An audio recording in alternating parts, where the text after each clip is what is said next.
Leila Rahman did not fall in love with Nathaniel Ashford. She married him to save her father. He married her to prove her family destroyed his. In London's most powerful corporate empire, their wedding was called a strategic alliance. But behind closed doors, it was a battlefield. Because 15 years ago, someone betrayed the Ashford family, and Nathaniel is certain it was a Rahman. What he does not know is that the real traitor is much closer to him than he thinks. The investigation was announced on a Monday morning. By noon, every major financial outlet in London was reporting the same story. Ashford Group was under formal review for a financial fraud case from 15 years ago. Leila Rahman was in her office when she saw the article. At first, she read it professionally, calmly, like any other legal update. Then she saw her father's name. It was listed as a financial advisor during the year the funds disappeared. Her chest tightened, but her expression did not change. Her father had left the corporate world years ago. He had chosen a quieter life. He had never spoken publicly about the Ashford family. Yet his name was there, attached to the scandal. An hour later, she received a formal message. She was required to attend a private meeting at Ashford headquarters that evening. No agenda was included. When Leila entered the building that night, the atmosphere was controlled and cold. Executives filled the long conference table. At the head of the room stood Nathaniel Ashford. Tall, composed, unreadable. He did not greet her. He simply said, "You've seen the news?" "Yes," Leila answered evenly. Nathaniel walked slowly around the table. "For 15 years, my family believed someone betrayed us," he said. "Today, the investigation confirms that your father was there when it happened." "My father is not a criminal," Leila replied. Nathaniel stopped in front of her. "Then this is your opportunity to prove it." The board members watched silently. "The market is unstable," Nathaniel continued. "Our investors need reassurance. They need unity." Leila understood what that meant. "This is not about truth," she said quietly. "It's about control." Nathaniel's expression did not soften. "Call it what you want," he replied. "But by the end of this week, the press will demand a narrative." He stepped closer. "And I intend to give them one." Leila held his gaze. "For now," he added, "consider this a warning." When she left the building that night, the city lights felt different. This was no longer an old accusation buried in history. It was active, public, dangerous, and for the first time, Leila realized something unsettling. Nathaniel Ashford was not just investigating the past, he was preparing a move. The next morning, the pressure intensified. Financial analysts were questioning the stability of Ashford Group. Investors wanted reassurance. The board wanted control. Leila tried to focus on her work, but every notification on her phone carried the same message.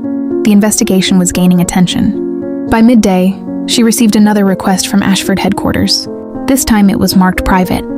When she entered Nathaniel's office, there were no board members. No assistants, just him. He stood by the window overlooking the river. "The market has lost confidence," he said without turning. "They believe there is internal conflict between our families." Leila crossed her arms calmly. "There is." Nathaniel finally faced her. "Then we remove that perception." "And how do you plan to do that?" she asked. His answer came without hesitation. "We announce an alliance." Leila watched him carefully. "You mean a partnership?" "No," he said evenly. "I mean a marriage." The word did not echo. It landed.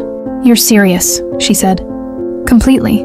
He explained it like a strategy presentation. A public union between the Ashford and Rahman families would shift the narrative. It would signal trust. It would stabilize investors.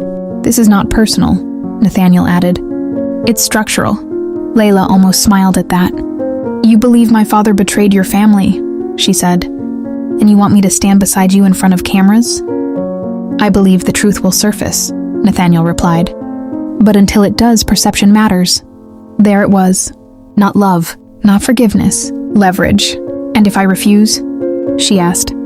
Nathaniel's tone remained calm. "Then the investigation proceeds without restraint. Every document, every interview, every assumption." A pause. He did not need to say more. Leila understood the implication. Her father would be at the center of it. Silence filled the room. Finally, she spoke. "If I agree, I want full access to the original financial records from 15 years ago." Nathaniel studied her expression. "You intend to investigate us?" I intend to protect my family. Another pause. Then he nodded once. You'll have access. The deal was not sealed yet, but the line had been drawn. When Leila left the office, she knew one thing. This was no longer just about clearing her father's name. It was about stepping inside a system powerful enough to bury the truth. And if she agreed to this marriage, she would be tying herself to the very man who believed she came from betrayal. Leila did not answer Nathaniel that day. She went home instead. Her father was sitting in the living room when she arrived. He had already seen the news. I suppose they contacted you, he said quietly. Yes, Leila replied. She sat across from him and explained everything. The investigation, the pressure from investors, the proposal. A marriage? Her father repeated. It would calm the market, she said. At least that's what they claim. Her father shook his head slowly. This is not about the market. It is about power. Leila studied his face carefully. Tell me the truth, she said. Did you ever hide anything from the Ashford family? Her father met her eyes without hesitation. No. He leaned back in his chair. I discovered irregular transfers 15 years ago. I reported them to a senior board member. A week later, I was dismissed. Who did you report it to? She asked. He hesitated. Edward Caldwell. The name settled heavily in the room. Caldwell was still on the Ashford board. Still influential. Still powerful. If this investigation continues unchecked, her father continued, they will shape the story however they wish. Leila already knew that. If she refused the marriage, she would fight from the outside. And outsiders rarely win against corporate empires. But if she accepted, she would gain access. Information, documents, leverage. You don't have to sacrifice yourself for me, her father said firmly. This isn't sacrifice, she replied. It's strategy. That night, she barely slept. By morning, her decision was clear. When she walked into Ashford headquarters again, Nathaniel was waiting. Well, he asked. I will agree to the marriage, Leila said evenly. But it will be a legal contract. His expression remained controlled. You will grant me full access to internal archives from the year the fraud occurred. No restrictions. Agreed. And if I find proof my father was framed, you will publicly clear his name. Nathaniel held her gaze. If you find proof, he said, I will stand beside you. There was no warmth in the agreement, only calculation. Then prepare the announcement, Leila concluded. As she turned to leave, Nathaniel spoke again. You understand this changes everything. Leila paused at the door. Yes, she said quietly. That's the point. By the end of the week, London's financial world would celebrate a strategic union. But behind the headlines, two people were entering a marriage built not on love, but on suspicion. And somewhere within the Ashford board, Edward Caldwell was watching carefully. The announcement was released 3 days later. Ashford Group confirmed a formal engagement between Nathaniel Ashford and Leila Rahman. The statement described it as a union, built on shared vision and long-term stability. Within hours, the market reacted. Share prices steadied. Investors paused their speculation. Financial commentators called it a strategic masterstroke. In public, the narrative was working. In private, the resistance had already begun. Leila stood beside Nathaniel during the press conference. Cameras flashed. Questions were controlled. Smiles were measured. Is this marriage connected to the investigation? One reporter asked. Nathaniel answered smoothly. Our personal decisions are separate from ongoing reviews. It was a careful lie. Leila could feel the weight of every lens pointed at her. She did not look like a victim. She did not look uncertain. That was important, because inside Ashford headquarters, not everyone approved. Later that evening, Nathaniel was summoned to a private board discussion. Edward Caldwell was already seated when he entered. Caldwell had served the Ashford family for decades. He had survived every transition of power. This marriage is unnecessary, Caldwell said calmly. It invites scrutiny. It stabilizes the company, Nathaniel replied. It invites the Rahman family into our internal affairs. Nathaniel did not respond immediately. That is precisely the point, Caldwell continued. You are allowing emotion to influence governance. Nathaniel's expression hardened slightly. This is not emotion. It is strategy. Caldwell leaned back in his chair. Be careful, he said quietly. Some alliances are more dangerous than enemies. Meanwhile, Leila received temporary clearance to access archived financial records. The files were extensive. Complex, carefully structured. At first glance, everything appeared legitimate, but she noticed something subtle. A pattern of transfers routed through a subsidiary that no longer existed. The authorization signatures were incomplete, and one approval stamp appeared inconsistent. She copied the reference numbers. She did not tell Nathaniel yet. If Caldwell was involved, she needed more than suspicion. She needed proof. That night, as London settled into silence, two separate investigations were quietly unfolding, one led by the authorities, the other led by Leila Rahman. And somewhere within the Ashford board, Edward Caldwell was already calculating his next move. 2 days after the announcement, Leila's archive access was suddenly limited. The explanation was brief. Security protocol adjustment? She knew that was not true. The files she had reviewed the night before were no longer available. The subsidiary account she flagged had disappeared from the index. Someone had noticed. Leila walked directly to Nathaniel's office. "You restricted my clearance," she said calmly. "I did not," Nathaniel replied. She placed a printed reference sheet on his desk. "These records were available yesterday. Today they're sealed." Nathaniel studied the numbers. His expression changed slightly. "Only board-level authorization can override archival access," he said, "which means someone doesn't want those files examined." A pause settled between them. Nathaniel pressed a button on his desk and requested a system audit. Within minutes, the internal response confirmed it. Archive segment 14B had been locked by order of Chairman Edward Caldwell. Nathaniel's jaw tightened. "He claims it contains sensitive legacy contracts," he said. "From 15 years ago?" Leila asked quietly. "That was the year everything collapsed," Nathaniel replied. Leila held his gaze. "My father reported irregular transfers that year," she said. "He reported them to Caldwell." Nathaniel did not answer immediately. He had trusted Caldwell for years. Caldwell had advised his father, protected the company during its lowest period. "You're suggesting he fabricated the narrative," Nathaniel said. "I'm suggesting someone benefited from the fraud," Leila replied. "And it wasn't my family." Later that afternoon, Caldwell requested a private meeting with Leila. He greeted her politely, almost warmly. "You must understand," he said. "Old records can be misleading when viewed without context." "I prefer original context," Leila answered evenly. Caldwell smiled faintly. "You are entering a world that rewards loyalty and punishes truth?" she asked. His smile faded. "Be careful what you imply," he said softly. When she left the room, Leila felt certain of one thing. Caldwell was not afraid of the investigation.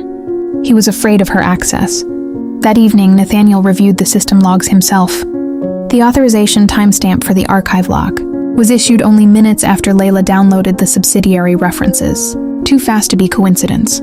For the first time since the scandal reopened, Nathaniel felt uncertainty, not about Leila, but about the version of the past he had always believed. And somewhere in the upper floors of Ashford headquarters, Edward Caldwell began preparing a countermeasure. Because if Leila Rahman continued digging, 15 years of carefully managed silence could collapse overnight. The next morning, the media moved faster than expected. At 9:12 a.m., a financial blog published an article questioning why Leila Rahman had suddenly joined Ashford Holdings, just as a 15-year-old fraud case resurfaced. The wording was careful, but the implication was clear. Conflict of interest. By noon, 2 more outlets repeated the narrative. Inside the office, conversations lowered to whispers when Leila walked past. Nathaniel entered the strategy room without warning.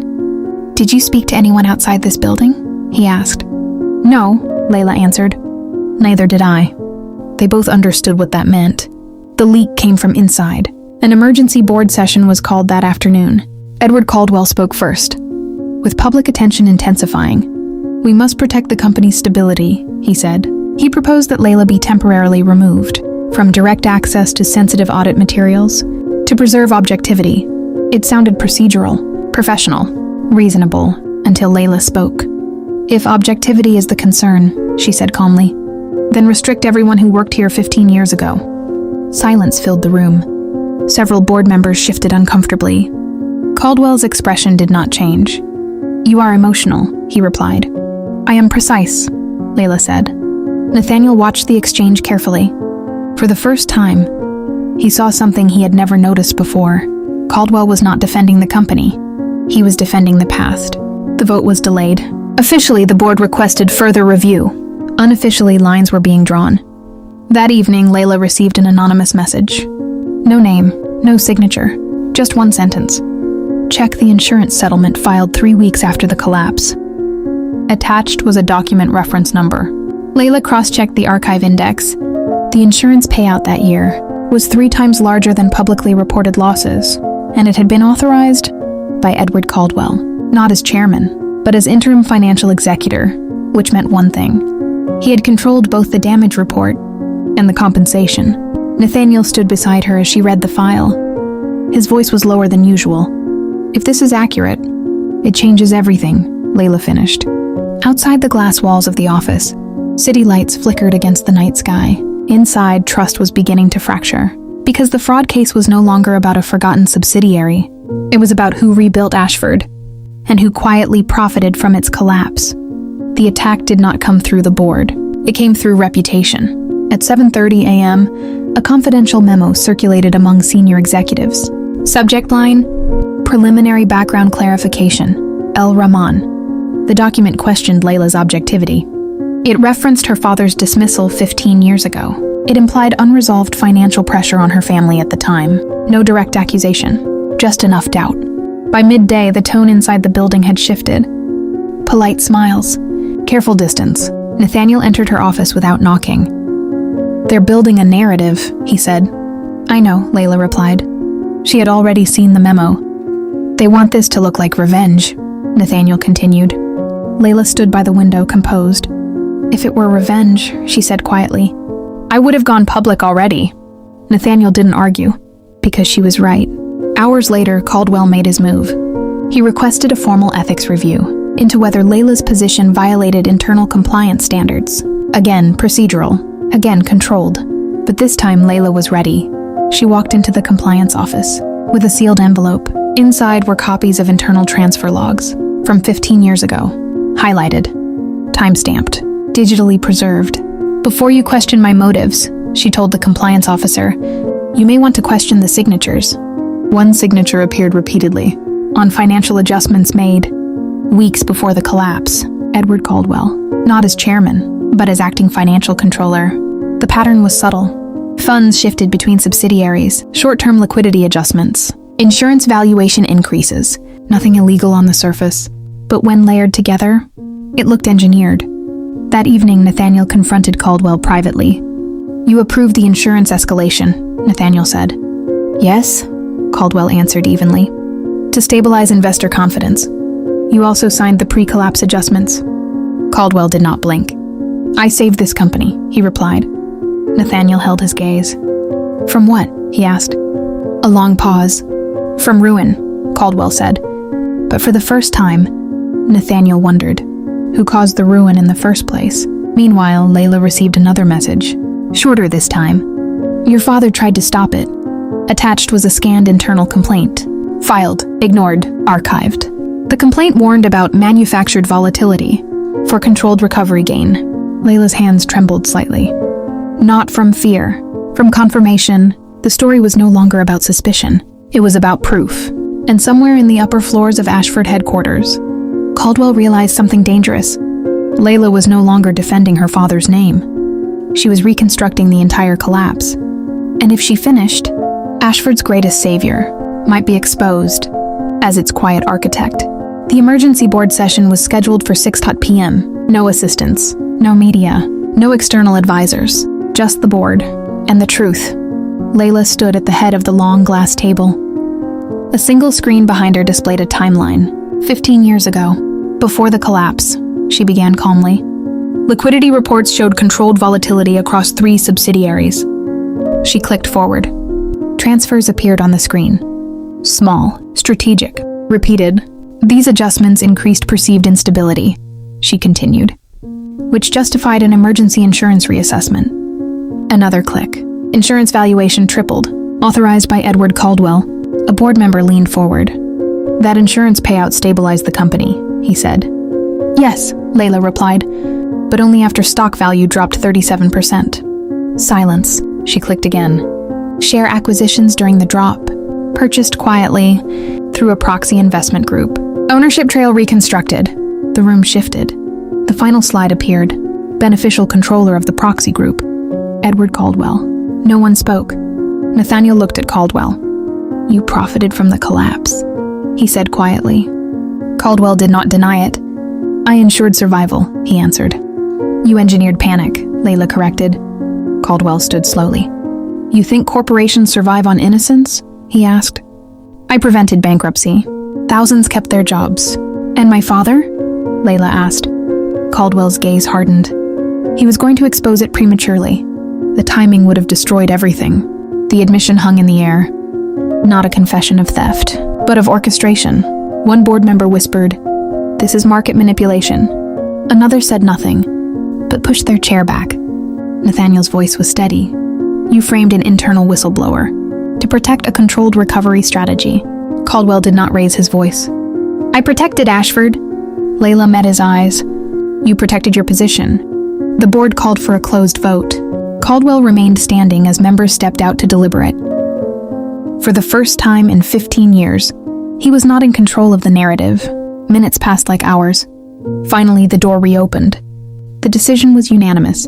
Edward Caldwell was to step down immediately, pending formal investigation. No applause, no victory, just consequence.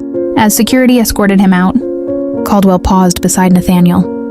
"You will learn," he said quietly, "that leadership requires difficult choices."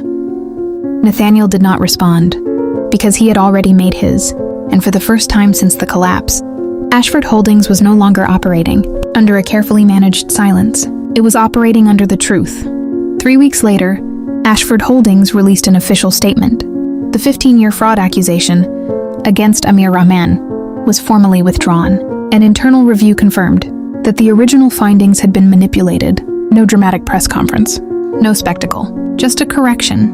But for Leila, it was everything. Her father's personnel record was restored, his dismissal reclassified. Whistleblower, not perpetrator. Nathaniel stood beside her. As the updated archive file appeared on screen, name cleared, history amended. "I should have questioned it years ago," Nathaniel said quietly. "You believed what you were shown," Leila replied. "So did everyone."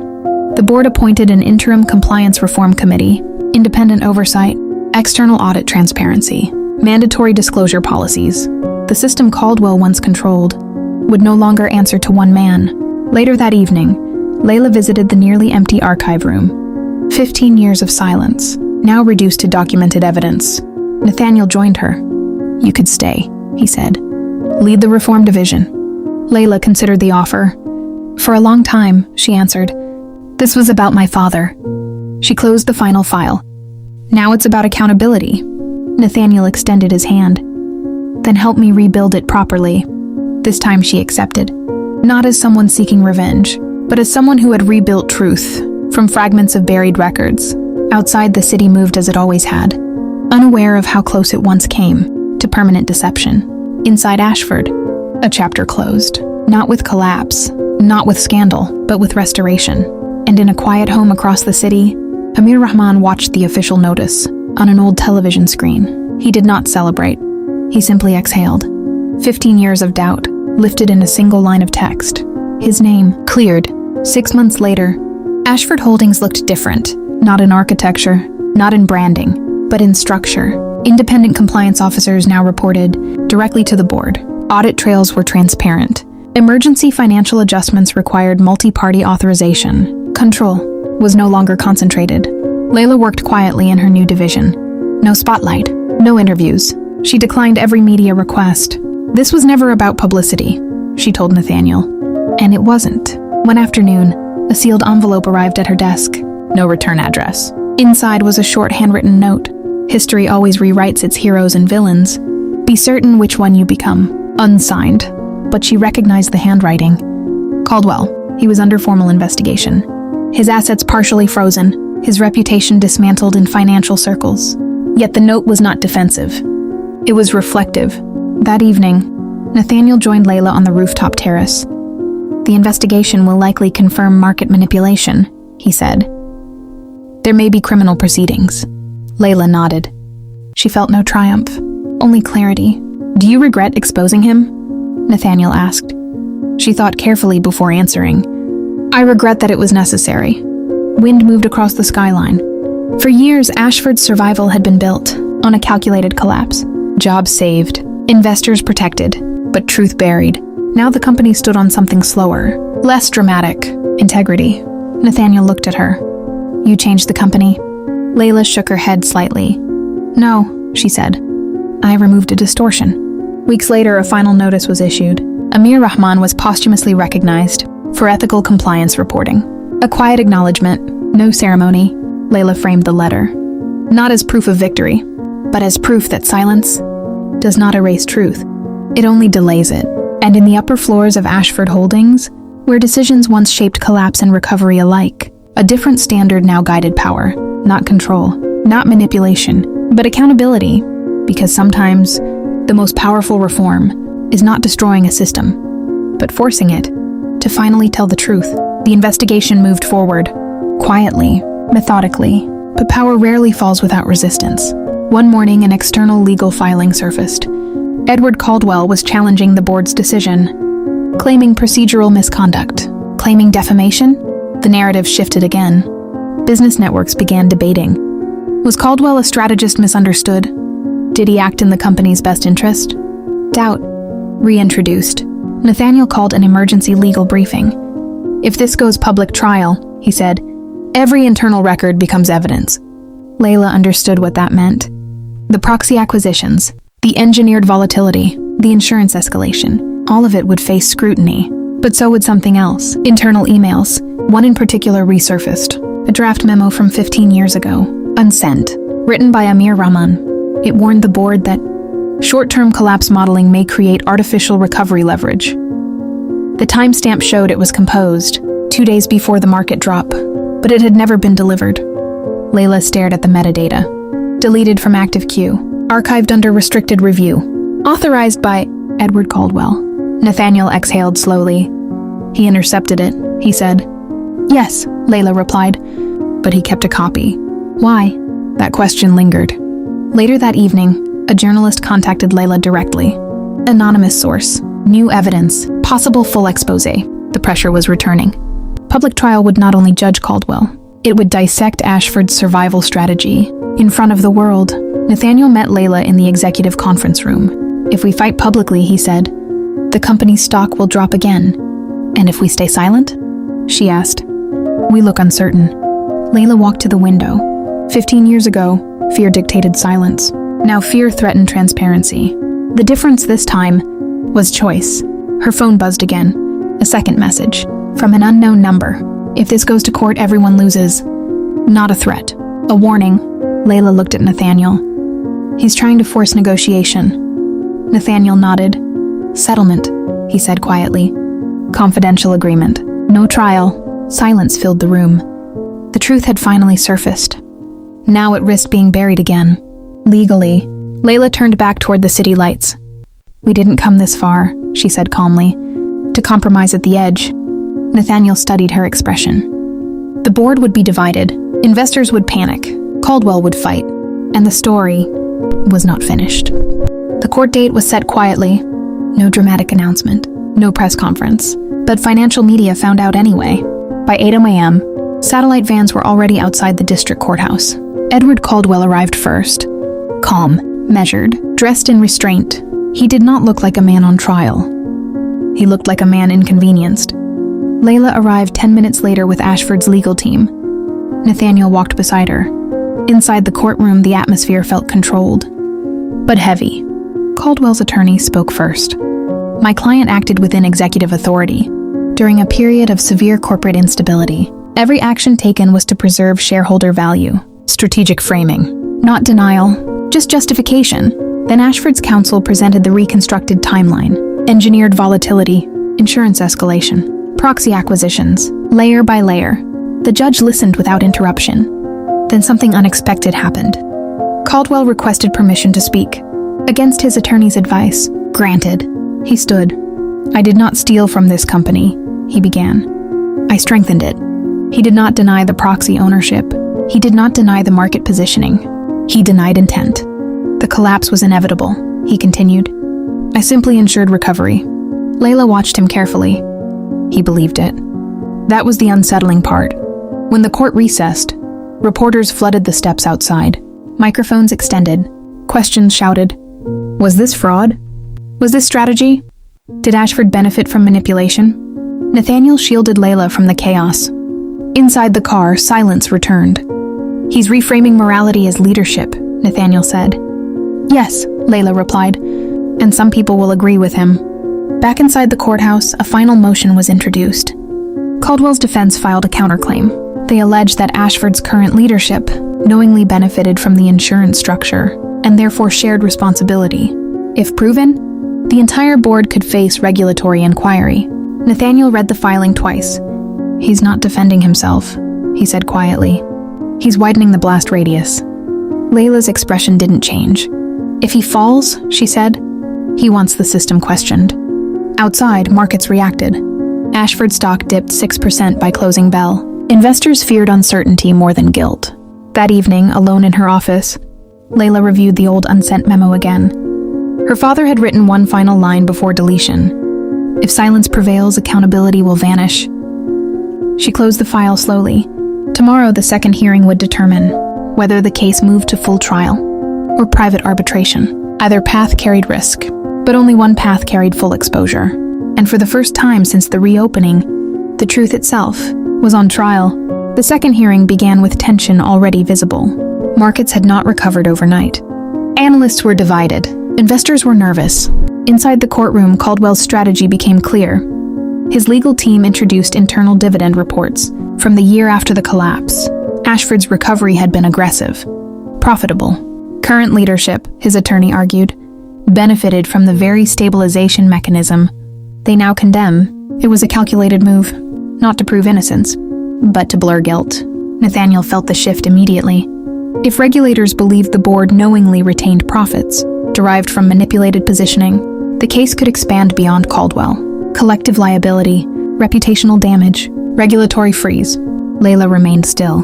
Then Ashford's counsel requested permission to submit supplemental evidence, new documentation, recently authenticated. The judge allowed it. On screen appeared a forensic audit trail linked to the proxy investment group. This time, the ownership chain did not stop at Caldwell. It revealed staggered liquidation patterns across 3 shell entities. In the months following recovery, funds had been redirected, not back into Ashford, but into a private offshore trust. The courtroom shifted. Caldwell's attorney objected. Speculation. But the metadata was precise. Transaction timestamps aligned with post-recovery board resolutions. Nathaniel looked at Caldwell. For the first time, the calm facade cracked. Leila spoke quietly to her counsel, who then addressed the court. These funds were not retained for corporate stability. They were extracted. Silence. The distinction mattered. Stabilizing a company could be argued. Extracting personal gain could not. The judge reviewed the preliminary forensic certification. Admissible. The defense requested recess. Denied. Instead, the judge announced the ruling. The case would proceed to full public trial. No arbitration. No sealed settlement. Full disclosure. Caldwell sat back slowly. The leverage he intended to use had triggered something else. Exposure. Outside, markets reacted again. Ashford's stock dipped briefly, then stabilized. Investors had seen the difference. Strategic risk versus personal enrichment. Inside the courthouse hallway, reporters surged forward. Nathaniel leaned closer to Leila. "This will be long," he said. "Yes," she answered, "but it will be complete." As Caldwell was escorted past them, he paused. "This will damage the company," he said quietly. Leila met his eyes. "Truth doesn't damage," she replied. "It clarifies." For the first time in 15 years, there would be no controlled narrative, no internal adjustment, no buried memo, only evidence. And the system that once protected him would now examine him under oath. The trial began 3 months later. This time, there was no uncertainty. It was public, recorded, permanent. Edward Caldwell took the stand on the 4th day, sworn in, measured, still composed. The prosecution moved carefully. "Did you authorize volatility modeling prior to the market drop?" "Yes." "Did you approve the insurance escalation?" "Yes." "Did you hold beneficial control over the proxy investment group that acquired shares during the drop?" A pause. "Yes." Murmurs spread across the courtroom. His defense stood quickly. My client has never denied ownership. The question is intent. Intent. That word again. Caldwell leaned toward the microphone. I anticipated instability, he said. I positioned assets to prevent hostile takeover. The returns were a byproduct. The prosecutor approached the bench with a printed document. Amir Rahman's unsent memo, displayed on the courtroom screen. Were you aware, the prosecutor asked, that this internal warning predicted artificial recovery leverage? Caldwell glanced at it. Yes. And you archived it? Yes. Why? Silence. Seconds stretched. Because premature disclosure, Caldwell said carefully, would have triggered panic. The prosecutor didn't move. So you suppressed internal risk disclosure. I controlled timing and personally acquired shares during that timing. No answer. The courtroom felt smaller. Leila watched without blinking. Not angry, not triumphant, just steady. Then the final exhibit appeared. The offshore trust disbursement schedule, aligned with post-recovery dividend declarations. The prosecutor's voice lowered. Was this also stabilization? Caldwell's composure faltered for the first time. It was compensation, he said. For what? The prosecutor asked.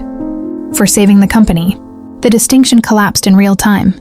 Saving versus profiting. The judge called for order as murmurs rose again. Later that afternoon, Nathaniel was called to testify. He spoke plainly. We believed the recovery was ethical. We were not aware of personal extraction structures, no dramatics, just truth. By the end of the week, the narrative had shifted permanently. This was no longer about strategic leadership. It was about concealed benefit, under the cover of crisis. As court adjourned for the final deliberation phase, Caldwell looked across the room at Leila. Not with anger, not with apology, but with something closer to recognition. He had once believed control defined leadership. She had proven otherwise. The verdict would be delivered in 48 hours. Outside, cameras waited. Markets held steady. Inside Ashford Holdings, employees watched live streams quietly at their desks. Because this time, the outcome would not be adjusted. It would be decided. Under oath, the courtroom was silent when the judge returned. No whispers, no movement. Edward Caldwell stood. The charges were read clearly. Market manipulation, suppression of material risk disclosure, personal enrichment through concealed proxy acquisition. Guilty on all primary counts. No dramatic reaction, no collapse. Just a slow exhale from a man who had controlled outcomes for 15 years and finally could not. Sentencing would follow under financial crime statutes. Asset seizure proceedings were authorized. The offshore trust frozen permanently. The gavel struck once. It was over. Outside, reporters rushed to broadcast the decision. Inside Ashford Holdings, employees watched in stillness, not celebration, not relief. Closure. Nathaniel stood in his office, looking down at the city. 15 years ago, panic had been engineered to save the company. Today, truth had been allowed to correct it. Leila did not attend the media briefing. Instead, she visited the archive room one last time. She opened the restored file of Amir Rahman. No accusations, no red flags, only a documented warning that had once been buried. She placed a copy of the final court ruling into the same archive system, this time not hidden, linked, cross-referenced, permanent. History corrected itself. Nathaniel joined her quietly. It cost the company volatility, he said. Yes, Leila replied. But it removed distortion. He extended an official document. Board resolution, permanent ethics oversight charter, signed unanimously. Her father's name included in the compliance recognition record, not as scandal, as standard. Outside, Ashford stock fluctuated, then stabilized. Investors had learned something too. Strength built on silence eventually fractures. Strength built on accountability endures. As evening settled over the city, Leila stood by the window. 15 years of doubt had ended, not with revenge, but with record. Because power can rewrite headlines, but it cannot permanently erase evidence. And in the end, the truth did not destroy Ashford. It rebuilt it.